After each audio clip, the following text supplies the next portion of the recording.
What's going on? Hope all has been well. Coming at you with part 3 of the Ludwig rocker build. And today, we got some mail. If you've been following along on this build and seen part 1, then I'm sure you can guess what's inside the box.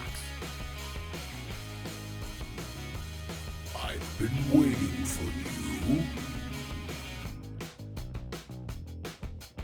That's right, the large Ludwig Classic lug. I had 2 on the bass drum break during the removal process.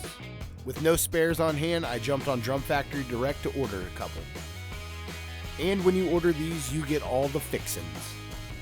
That includes the lug, the 2 mounting screws, as well as the gasket.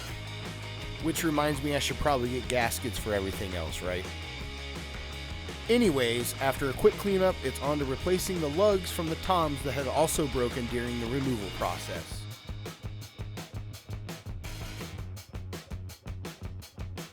Picking through my bag of spares, while only needing 2, I did find a few extra and gave them, along with the mounting screws, an overnight bath and some evaporust.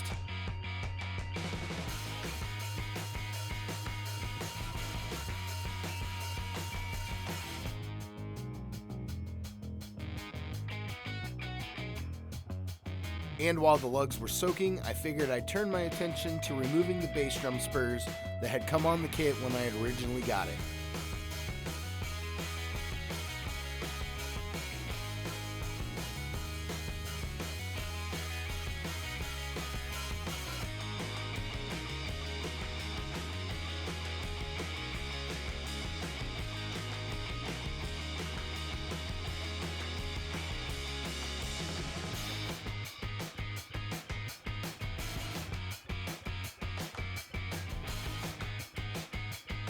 After removing the hardware, I needed to patch up these holes. Now there are multiple ways to do this, but I just start by simply applying some tape to the interior of the shell. After taping, I then mix some fine sawdust and glue into a putty to fill the holes.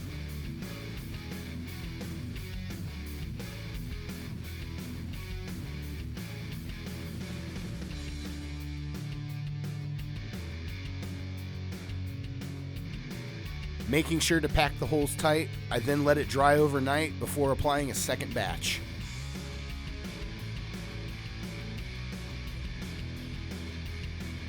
The next morning, I removed the lugs from the evaporust bath and was happy with the way they looked.